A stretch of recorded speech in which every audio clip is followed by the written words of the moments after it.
Surprise. It's Miss B, positively Miss B. I got two eye candies with me. Hey, everybody. It's Miss B. Chris Allen and Derrick Hall are joining me tonight on Issues with Men.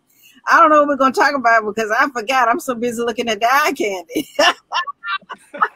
If this is your first time joining me, I'm Miss B, positively Miss B, coming to you on Storm Talk 365 Radio, Facebook Podcast Network, where we encourage you to talk to the storms in your life.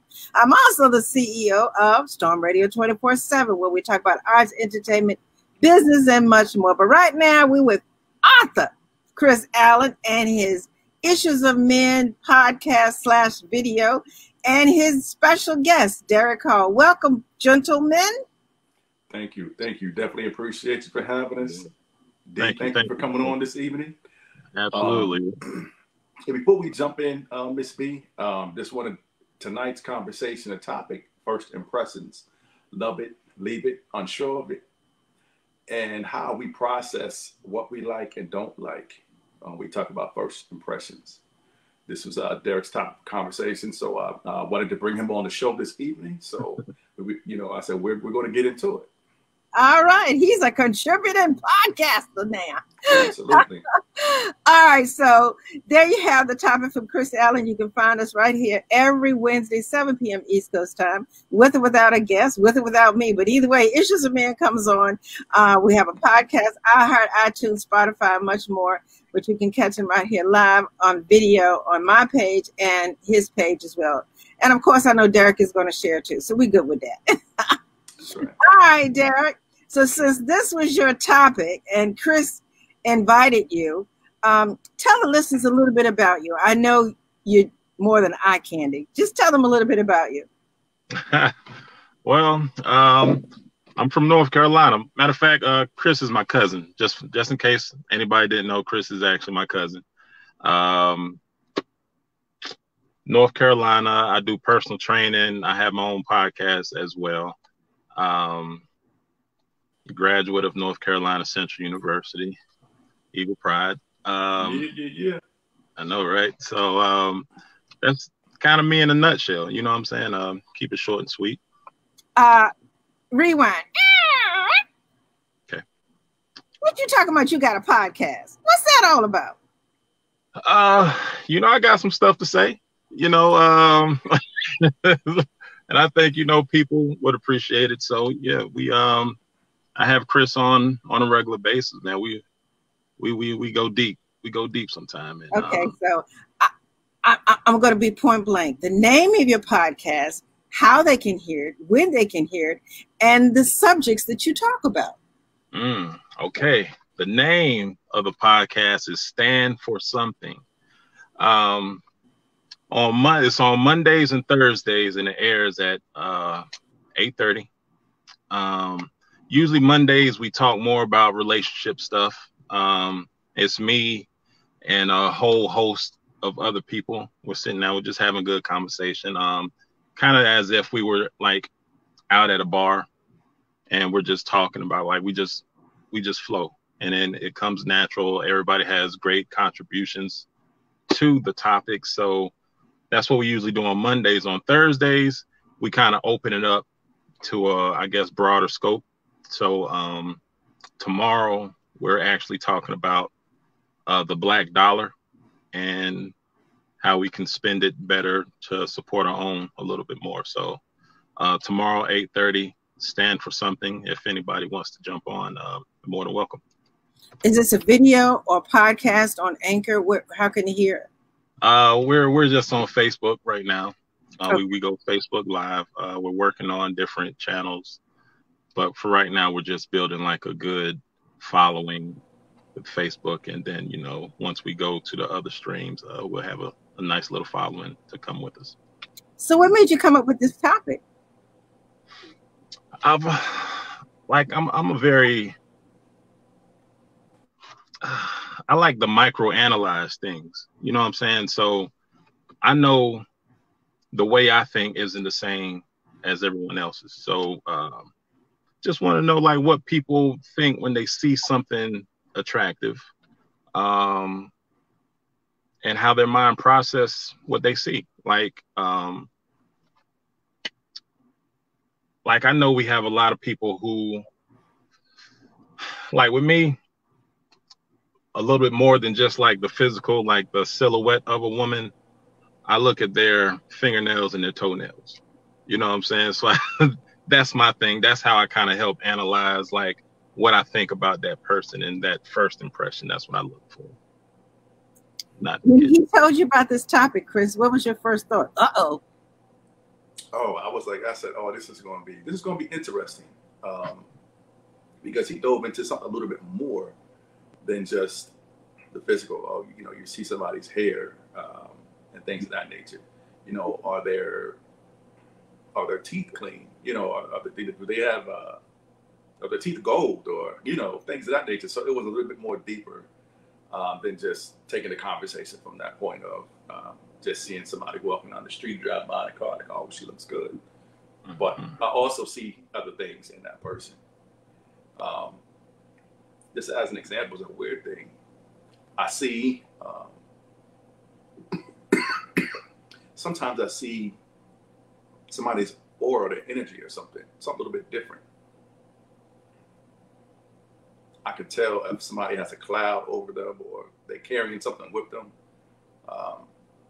So it does make a difference when we talk about these first impressions and things. You going a little bit deeper than just the superficial.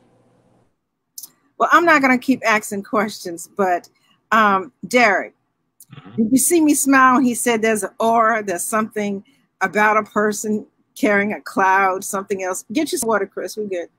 How do you personally think there's something about this person that's not quite right? Do you ever get that feeling? Not off just sight, because I'm a firm believer in you can't judge a book by its cover. But within 5-10 minutes of a good conversation, I think you can really figure out if something's off. You know what I'm saying? Like if some type of damage has been done to that person just off the first 5-10 minutes of conversing with them. Wow. Okay, Chris, you ready to come back to join us? Absolutely. All right. So I know I've asked a lot of questions, but I know you're ready to get started. He's very organized. So I kind of threw a monkey in the wrench. All right, sweetie. It's all yours. So what I did was I looked up the Merriam-Webster's definition of first impressions, right? So I was like, in first consideration of judgment, it's like the initial perception of somebody when you first meet them. You could even break it down to someone's first encounter with another person, right?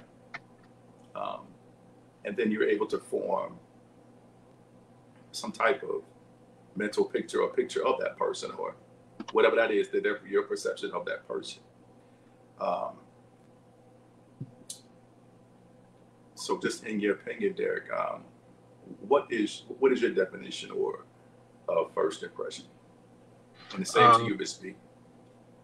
First impression, my definition would be the initial thought of what you see in something, in someone, just by just straight sight, not talking to them, not smelling them, not trying to figure out, you know, if they have an aura or if you don't, just like the initial sight, what you think about someone is my definition of like a first impression. Okay, Miss B, we're gonna need you to go back a little bit, Miss B. So I'm gonna need you to go back, and I want you to answer the same question. In your opinion, what is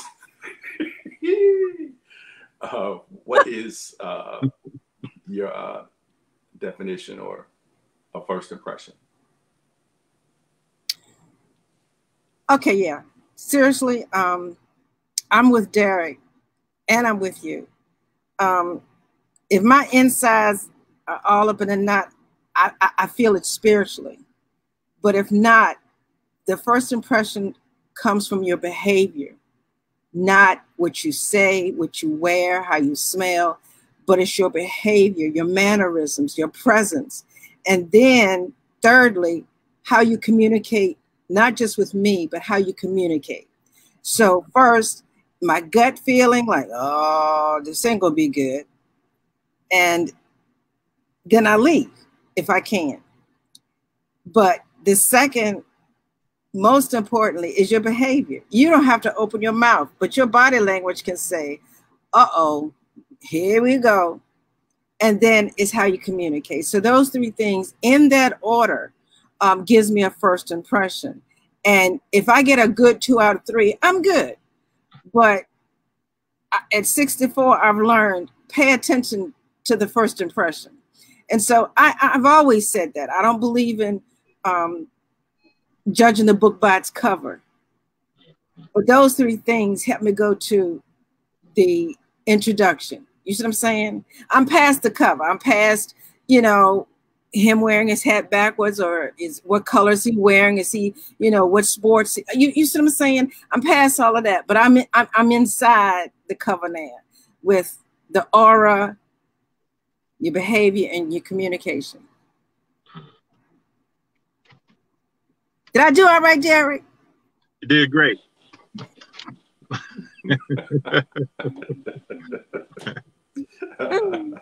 Yeah, that was a great answer. And I think if you ask this question to anybody, they're going to come up with different scenarios and different reasons than what we've even presented this evening. And, you know, we talk about factors in determining good or bad first impressions. And some of the things that we did mention, they include, but are not limited to, you know, it could be a person's age. It could be social conditioning, maturity, attitude, somebody's attitude. You know, we talked a little bit about grooming, hygiene. We talked about energy. We talked about communication. And I was going to ask you all a question, but you already answered what I was going to ask you. I was just going to say, you know, the first time that if you were on a blind date, if you're on a first date, a meeting, or just seeing somebody on the street and, you know, you spontaneously, you know, you introduce yourself to somebody. I was going to ask you what factors about him or her that made a good impression for you. Let me answer that first. First, I want to say Derrick did answer that because he was like, I look at toenails and fingernails. You know what I'm saying? And I'm sorry. I'm a teeth person. You see what I'm saying? I'm a teeth, because before you get to the toenails and the fingernails, what's going on with your mouth? What you got going on? You see what I'm saying? Yeah, but let me clarify. There's a difference between first impressions when you're trying to establish a personal relationship and first impressions with a general relationship, such as professional or just a casual. Now, let me just tell you how I feel about if I'm going to have a personal relationship with you. I'm like all up in you and you all up in me, and I'm grinning and Cheshire catting and everything. I'm like, okay, let me size this one up. And so, yeah, I do. Not only do I start with the teeth, I start with the smile. If you are an angry person, you're not going to smile. But if you're happy to see me, you're pleasant, you got a little something going on, you're going to smile, even if it's just a slow grin. So I look at the teeth/smile. And this is if I'm trying to establish a personal, heterosexual, whatever relationship one-on-one. I look at the smile. I look at the presentation. I look at whether you're too much into my personal space or you back off and like, okay, do I smell? What's up with that?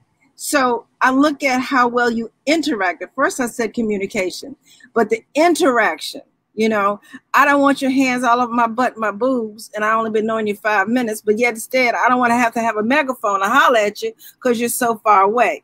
So those are the two things that I look at if I'm trying to establish a relationship with you. Your mannerisms. Are you pleasant? Are you smiling? Are you comfortable with me? And then the next thing is your interaction with me? Are you comfortable with me? Are you standoffish? Are you too physical? That's my answer. What do you think, Derrick? Like I'm a piggyback on everything you said, but I'm gonna just go a step further and with the eye contact. You know, that are you engaged with eye contact? Boy, see, that was number 3. Keep going. Okay, so how in tune are you with me? Body language, you know, typically if your arms are crossed, you know, that's kind of like a standoff or a defensive kind of like stance. So paying attention to those little signs kind of helps with that whole first impression. Yes, Yeah. I like that. Let me say something about Chris. I know, but let me say something about that eye contact. I was saving that for later because a lot of people, when they initially meet you, they may be a little shy. They may be a little uncomfortable, and some people feel intimidated with you having eye contact. It makes them feel like, Lord, they looking a hole in me. Is my, I got a boog out my nose. What's going on? So eye contact, I saved that for a little later because if we start engaging and we're sitting across from a table or whatever. And then you're constantly looking away. I'm like, what's up with that? But I give them a minute, same, time, not 3 days later, but within that initial interaction, I'm going to start looking at the eye contact. Why do you constantly look away from me? Why are you looking down? Why are you always brushing your face? You know what I'm saying? What's up with that? That's too much nervousness right there. What you had? I can understand being shy, but when you start shaking a leg and messing with your ear and no, dude, you got to settle down a little bit. Just settle down. All right, I'm sorry. Go ahead, Chris. You asked me? No, that's a very good point that you made. And I think that even in my experience, just being able to see those things when you're interacting with somebody, it tells you a lot. It tells you a lot about them, or it tells you a lot about how they're really feeling about you. And sometimes, I've had some great first impressions. I had some great things going on, and sometimes not so great. And you talk about communication. I've been out on, met someone, first date, or spontaneously meet somebody, and communication wise, they don't talk very much. It's like pulling on your teeth out of their mouth from to get them to say something and respond to you. You're like, oh my God. I was like, this is definitely not good. But what I wanted to ask you all is why is it important to make a great first impression? Whether you first meeting somebody. Derrick?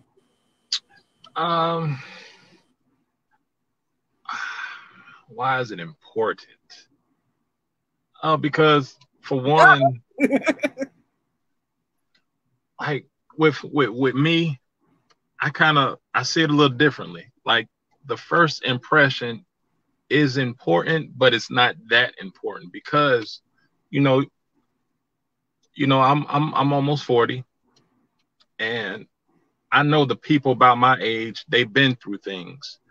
And the way they act is a result from what they've been through. So maybe they've been through some hard times where they were forced to be like defensive and standoffish at first. And, they have a bunch of barriers before you can actually get to the actual person and who they are. So I don't think it's that important. Because like I've met people who at first they seemed like they were quiet, didn't really like to talk, yada, yada, yada. But as soon as I really learned that person and we got past those barriers or those walls, we're the best of friends now. I run into that problem myself.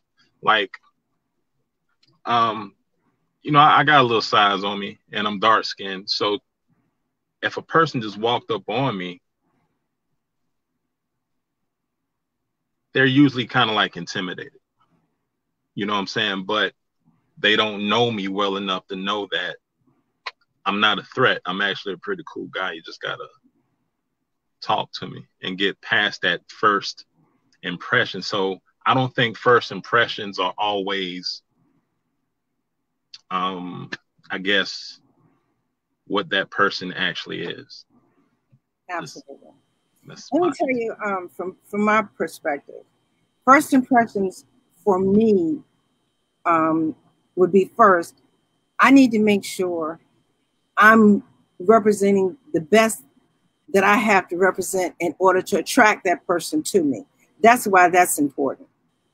But on the other hand, it's important for the other person to make a good impression on me, because even if it wasn't my age, how you present yourself to me initially will determine whether I want to go any further.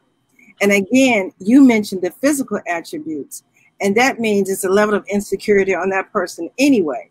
So if you got to look at me and say, oh, she's an old bald head lady, no, old, overweight, black, bald head lady, then you already got issues with me. So it's no matter whether I smile, say anything or not, and I'm not going to try to convince you to come on up in here. So my answer to that question is, it's important that I deliver the best person that I can be to be received on a different level. And it's also important for other people to present the best that they can be, so I can get past those physical attributes that may turn me off, like rotten teeth, a bad smell. You know, it could be a lot of things. I've met the best people with beautiful personalities who happen to have limited resources, and the hygiene was a little low. You know, there's a lot of things going on, but that has nothing to do with the person. So I'm not so focused on the physical. You see what I'm saying? I'm past that, you know, black, white, young, old, purple, green, no teeth, some teeth. How you treat me, how you represent yourself. I've had, you know, young men with sagging pants and nappy head and go, yes, ma'am. Didn't expect that to come out of that person, because, but I'm just saying, you know, and I can represent, I can appreciate what you're saying, Derrick, being that you said you have some stature and, you know, relatively darker skin, and you could be intimidating in your appearance, but that's not who you are. Not at all. And definitely, I would just say for myself, you're definitely going to get what is that saying?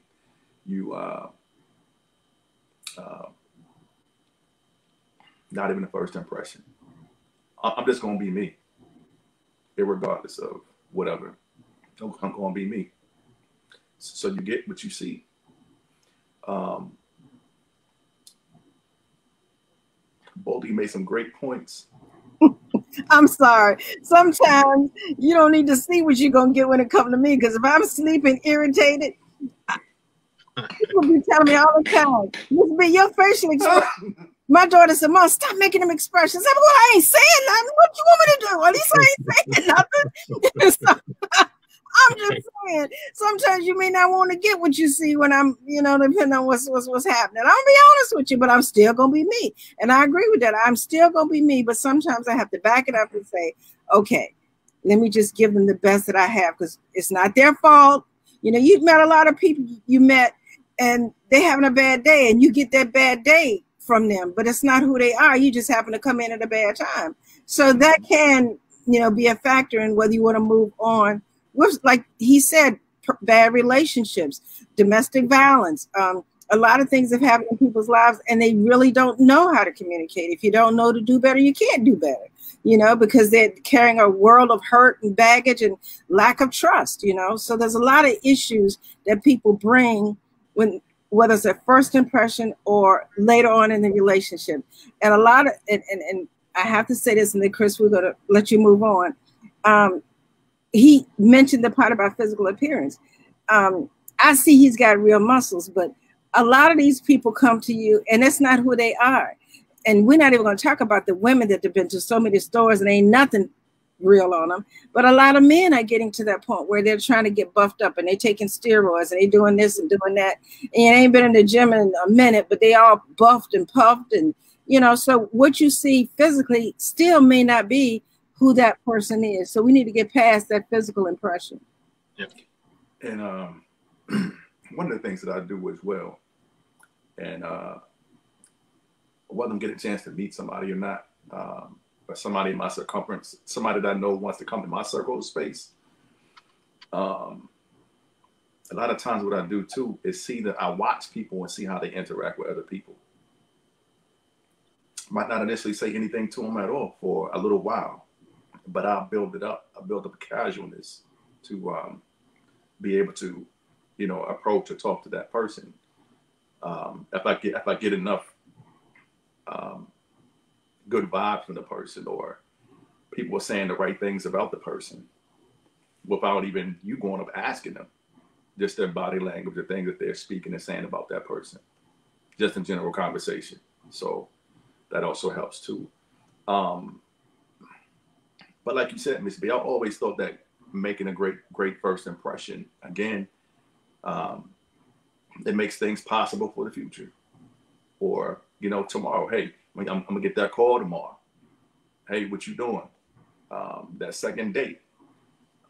Just building that rapport, building that chemistry, start to build that relationship. So that's why I was all out there to say that making great first impressions is something everybody should make a habit out of, or trying to, at least the best way that you can. So I'm gonna ask y'all both. So what do you do if your first impression was not so great? How do you turn that around? Derrick?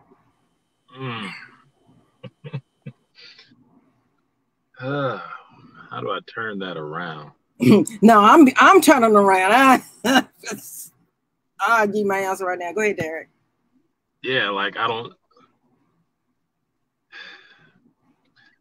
know if you can like turn it around, because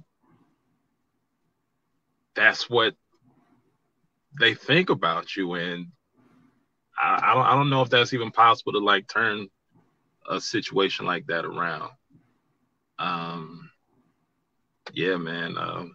I really want to knock this answer out the park, but that's all I can come up with. But this is why I asked it, because it's not so easy. When the table flipped on you, it's not so easy to come up or provide an answer that you may not be accustomed to. You haven't always been in that space. But this is why I asked that question. So, Ms. B? Well, looking at it from both sides, if what you saw in me initially was negative, no matter what I do, it's not going to undo that. It's going to be like a Band-Aid, but it's still going to be some bleed through. So I'm not even going to try to force it. I don't care if it's professional, personal. I don't care. They just have made up their mind that I'm a B, and that's it. On the other hand, for me now, because, I got this little spiritual growth thing going on, I don't count anybody out. I will walk away from the situation if the negativity is shown toward me and I know I messed up, But if there's somebody else involved that has to do with me, then, I'm not going to judge them, because like I said, it could be just a bad day, But if it continues and the pattern persists, then I walk away. But like he said, maybe you can't fix it, like I may quote too many scriptures and like, here come that preacher lady. I don't have nothing to do with her. And it was just one of them days that I was just feeling myself like, Lord Jesus, help us all. And, they don't want to hear it. They don't know that I can talk from sex to sanctification, but I done blowed it because I done scriptured them to death. So that's my answer. Well, y'all stop laughing at me. Don't unmute. I don't need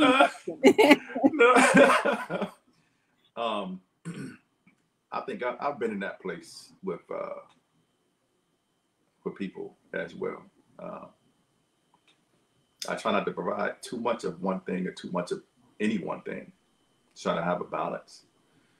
I just remember when I was younger, being in church, trying to impress another lady in church. She was not trying to hear that. She was trying to hear that, y'all. She was more like, look, I ain't trying. I'm trying to know about you. Everything you said, I know that. I know that already. Tell me something I don't know. Right. Tell me something I don't know, please.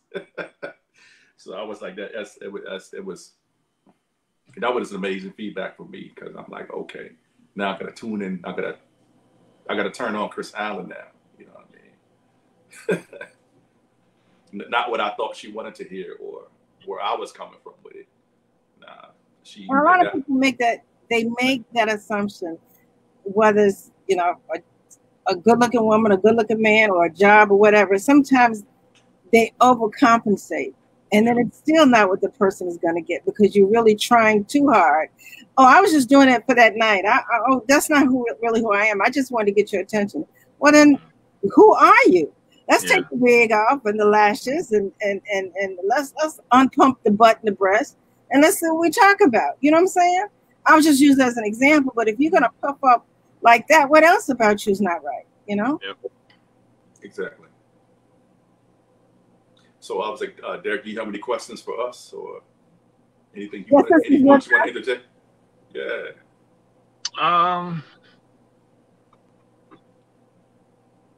All right, so y'all done told me. Chris, did you tell us what you like initially when you see a woman? You know, your first impression visually? What you see in... No, I do that. For me, it's something about a woman's silhouette that she's proportioned well. Doesn't matter if she's tall, thin, but it's just something about having great proportions that it seemed to catch my attention than anything else. But the first thing that would attract me, I definitely love a smile, beautiful smile. I love that. But I also love hips, I love thighs and calves. Anything else I can work with. I just want you to have a good personality to go along with your beauty. Okay. Miss B, I see something on your face. What's going on right now? That's one of those looks. You know, that camera. I need to stop blanking my camera out. I really, I've been with the same man for a minute, but I'm trying to think without saying a Denzel Washington or whatever, what would attract me to a man right now, 64, married, and I can't even remember, have I looked at him? I mean, I have to call y'all eye candy, I'm just kidding. But if I was single, what would attract me to a man first? And I'm trying to be honest. What attracted me to my husband first was, I have no clue. It had to be God because he's short, dark. I mean, there's nothing stand out about him except he's mine. You know what I'm saying? So was it his smell? No, I really don't know at this point what would attract me to somebody on a normal level. Like I said, not a Denzel Washington or anybody like that. I don't know, son. I really don't, because I'm so focused on my husband. Nobody else seems to like, wow, he's fine. I haven't done that in a minute. I mean, I really haven't. I'll look at another man and look at my husband and go, wow, he's mine. That's good. That's real love right there. That is, absolutely. I try, but I ain't used to be making up nothing. Yeah. I think it's a lot of beautiful people in the world. Mm-hmm. God creatures, so everything's beautiful. But I think attraction is different. I can look at a woman and be like, man, she's beautiful. But what attracts me to that person is going to be something that I can't see. You know what I'm saying? It's going to be like our energies are going to pull us to each other. I'm sorry. And then the chemistry is going to keep us together, so like the person that I can think of that I think was made for me, not just physically, is Jill Scott. I think Jill Scott has a beautiful soul. I love to hear her talk. I love her passion. I just love the way she carries herself. So I'm hoping that she's watching, and oh, I hope she watches. We're gonna tag her for you, Derrick. We're gonna tag her. Yeah, tag Jill Scott for me. But it's just something about her being, like her whole her being. Yeah, I like that. That's attractive. Like, that's attractive to me. You know, she's a beautiful woman visually, but who she is as a person is what I'm talking about. Yeah, I think that's what my husband got me. It was just him as a person. Mm-hmm. You know. Oh, you know what? It just came to me. Mm-hmm. No, if I were out there, I think the ideal person after the chemistry would be a larger stature man, 200 plus, but you know, not fat. But I think I'm attracted to larger men. I mean, I got a 5'5", so that's. But I'm looking at it. I think I'm attracted to larger men, gray hairish, smelling good. You know what I'm saying? That type of, you know, not overdressed, not underdressed. You know what I'm saying? Professional. But again, the being has to happen first. So I liked what you said. But I just had to throw that in there because I never thought about what kind of man am I attracted to? I got my husband. What do I need? But if I could just say, boom, no, not you, not you, not you. Yeah, that looks good to me. I think that would look good to me at my age. Okay, well, now you know. The exact opposite of what I'm in love with. Okay. And, you know, Miss B, even to add on to what you're saying, even for me, there was a period of time that when I was younger, it was more about the model chicks. But as I got older, that started to change. I started, you know, started getting involved with the more thicker chicks.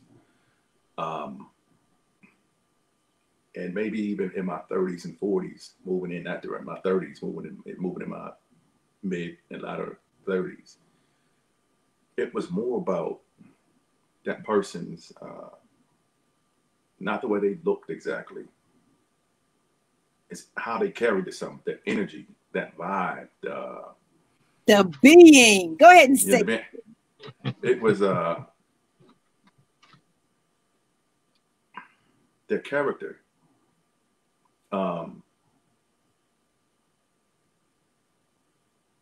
Their maturity, not only as an individual, because I got tired of dating women of various ages, but they were little girls still. They were still allowing a geographic to dictate their life. They were allowing pain or something to dictate their lives, which made them unattractive.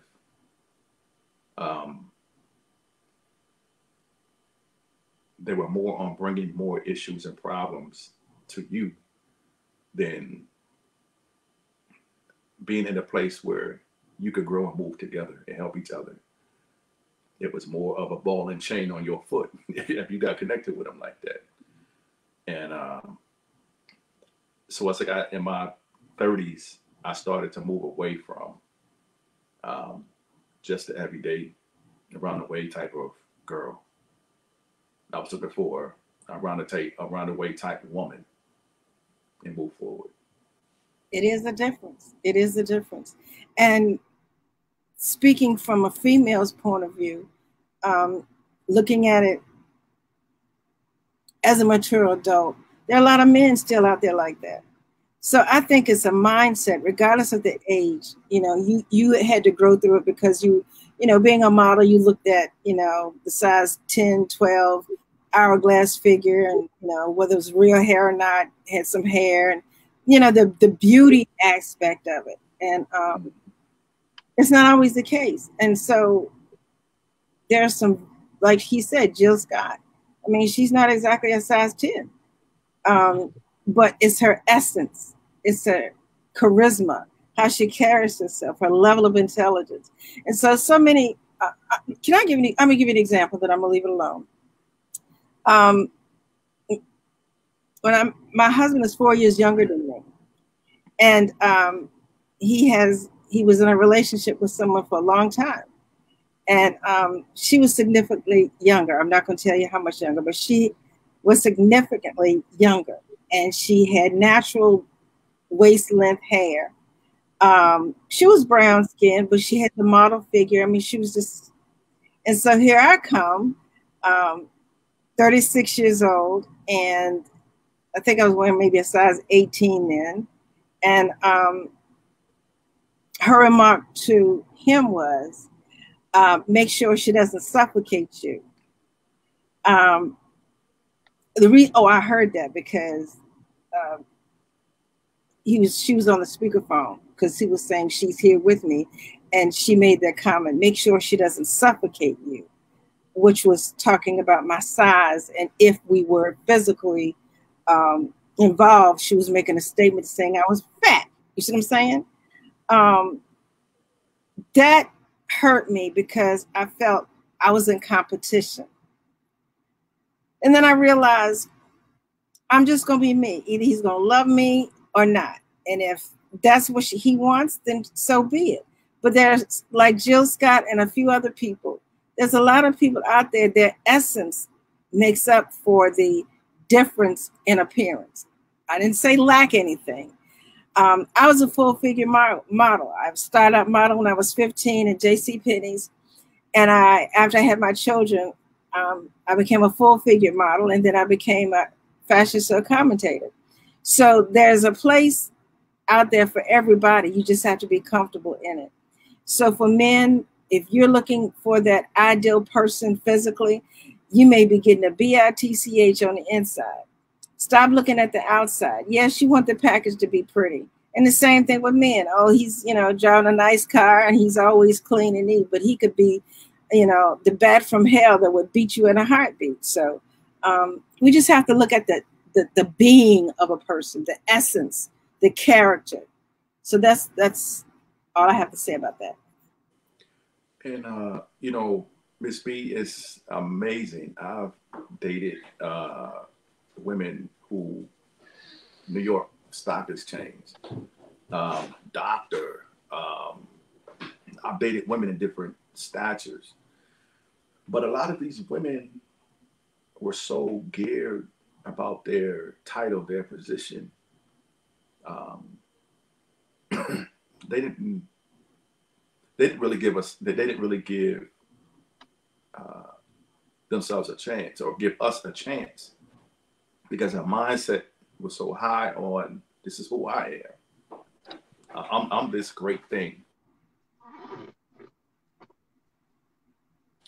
Blah, blah, blah. And that's not how it's supposed to be, irregardless of what you went to school for, or what you decided to do with your life. Derrick, go ahead. He's got some noise in the background. He's trying to mute out.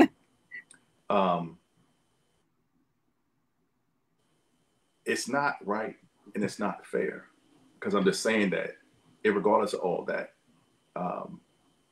money, stature, prestige, whatever title, whatever that is, it still doesn't equate to a relationship, a loving relationship, a growing relationship.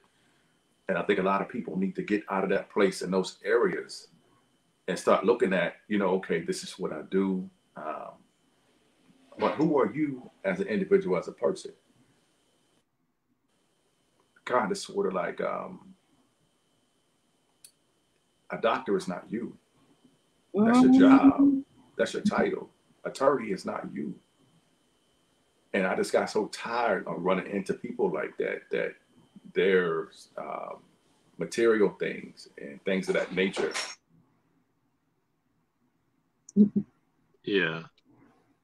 I feel like those are their priorities. The relationship isn't on top of their priority list if they're trying to, if their main focus is their career, money, so on and so forth. So I guess in order to, you have to understand that person. Like relationship, that might come second or third on the totem pole.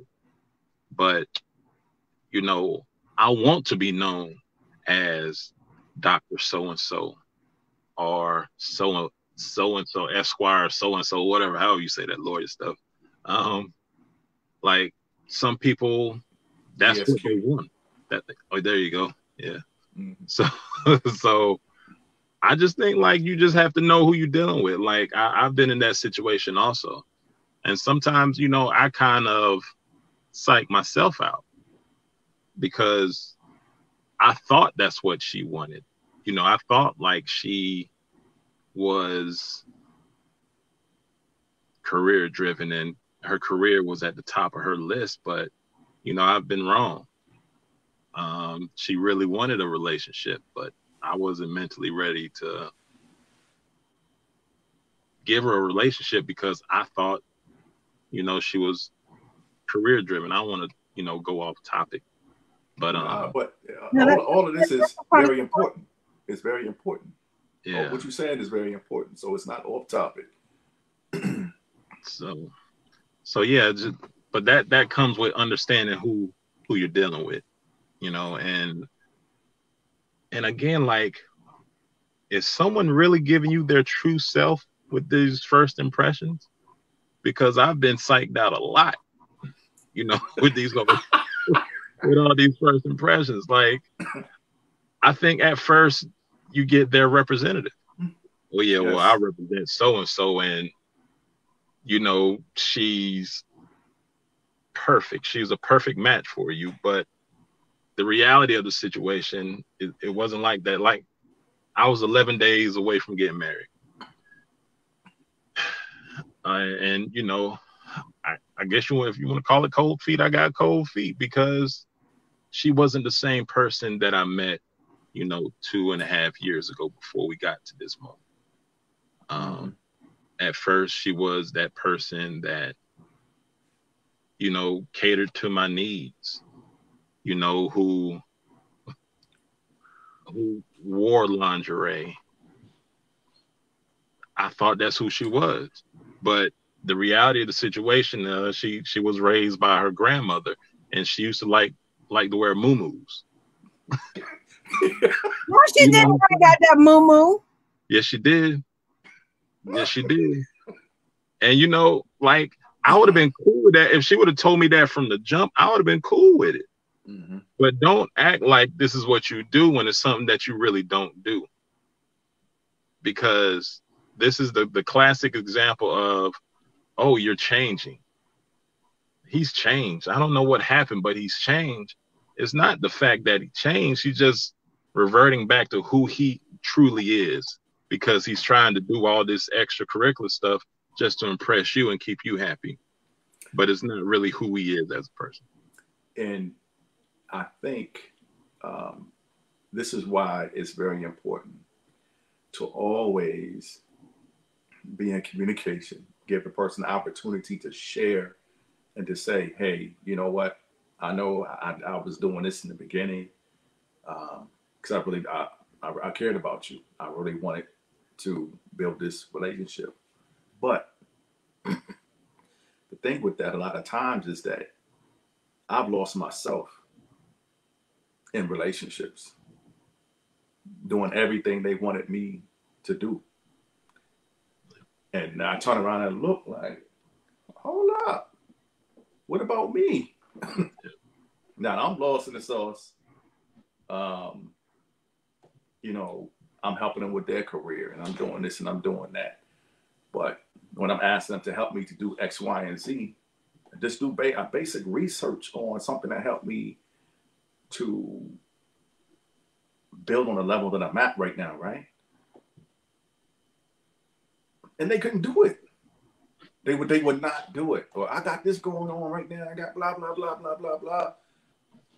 But the whole time you ask me, all the time, help me, do this, do that. Can you? And it's awful. Where am I in this whole process? Absolutely. That's sad. Oh, okay. I was just agreeing.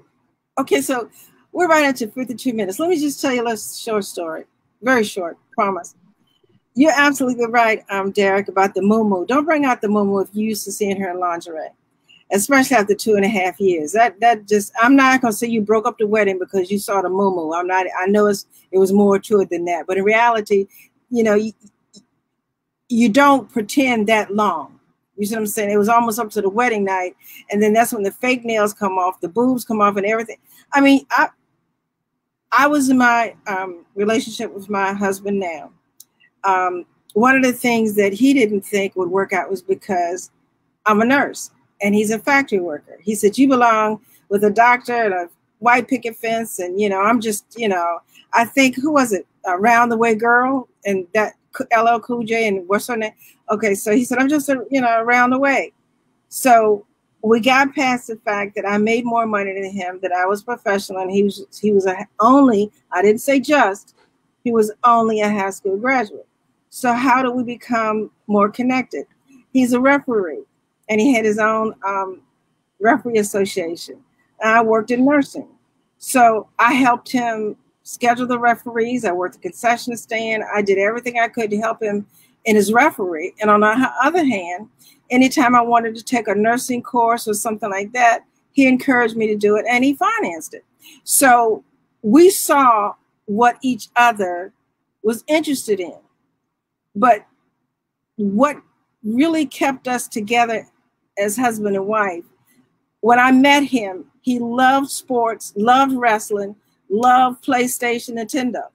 When we got married, I became an Undertaker fan. I gave him his own sports room. He's a cowboy fan. So I gave him his own room with 4 little TVs and made it like a little cowboy sports bar. He used to invite his friends over to play.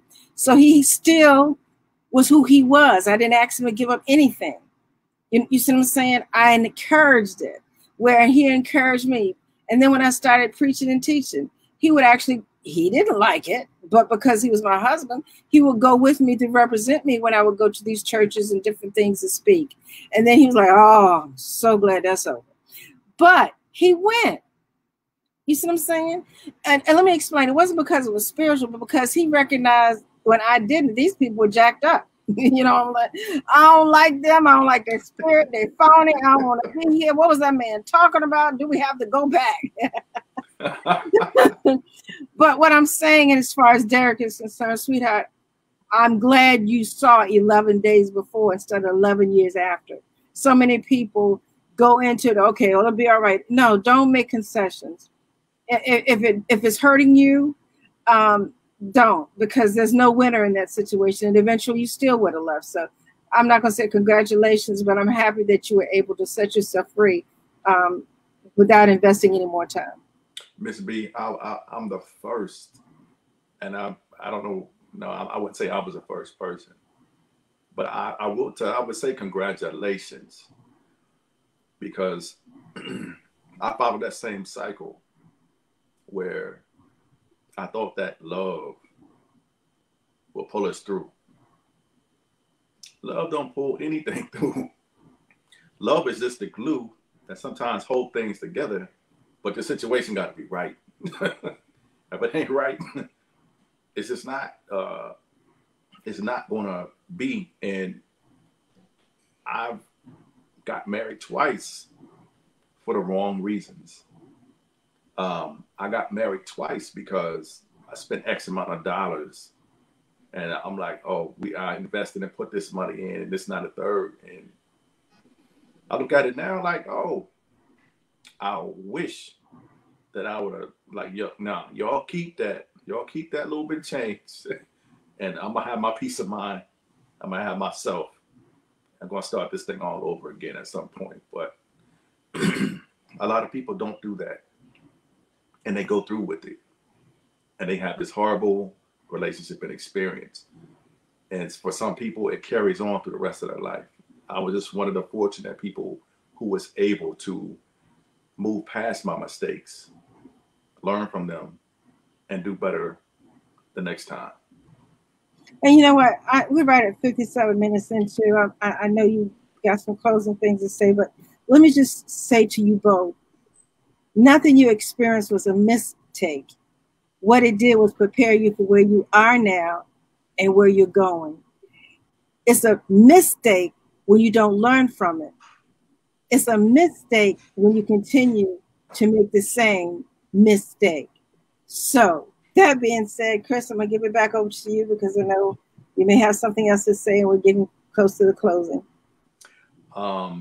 It's very close to closing. It's over closing. But Derrick, did you want to give us your encouraging word for this evening for those going through something? Look, you know what? However encouraging word, however you want to give it, wherever you feel in your heart and your mind. Keep the faith. Hey, I don't see that. Yeah, short and sweet. Keep the faith. I appreciate you guys for having me on the show, Miss B. It's finally nice to really meet you. I caught the show a couple of times, but I had a great time with you. Thank you. Thank you, cuz. You're welcome anytime he invites you. I love eye candy. Come anytime, son. Yes, ma'am. Thank you, cuz. No problem. So I just wanted to share real quick. Next week's episode is the first 10 things a man should do coming out of a long-term relationship. Too many of us don't do it, and it causes us problems later. So 10 things, the first 10 things a man should do when coming out of a long-term relationship. That's next week on The Issues of Men here. All right, everybody, there you have it. Next week's topic already on the plate. I'm looking forward to it. You have just heard from author Chris Allen, who's also on. He'll be coming on Storm Radio 24/7 next month, the first Monday of every month with beginning author 101. He's going to be giving you tips, tricks, and a whole lot more on how to become an author. He is an author himself, and I just did an interview with him about his book. You can find him at what? www.who, Chris? www.authorchrisallen.com. And that's very simple compared to the old website address that I had. Oh my God, it was long. Okay, well, we ain't going to give him that one. We're give him authorchrisallen.com, where you can find out everything that he's got going on. And again, he is coming to Storm Radio 24/7, the first Monday of every month at 7 p.m. East Coast time, giving you tricks and tips on how to become an author. Also, Derrick Hall has a podcast that comes on when, Derrick? Mondays and Thursdays at 8:30 p.m. You can find me on Facebook at Stand For Something. We'll be talking about love and relationships on Mondays, and then Thursday we're all across the board. All across the board. All right. Go all across the board with my eye candy. This is Miss B, Positively Miss B. You can find myself in the other podcasts at www.stormtalk365radio.com, where we help you talk to the storms in your life. You can also find us at www.stormradio247, where we talk about business, arts, entertainment, and more. I have the Black Credit Report. Well, some people call it history, but the Black Credit Report. We have Financial Focus. We have Business Spotlight. We have a lot going on over there. So please, www.stormradio247.com. All right, everybody, until next Wednesday, 7 p.m. East Coast time, Chris Allen and Derrick Hall. You know, I just invited you back, right? Gotcha. All right, everybody. We'll talk to you soon. Take care, y'all. Bye-bye. Peace.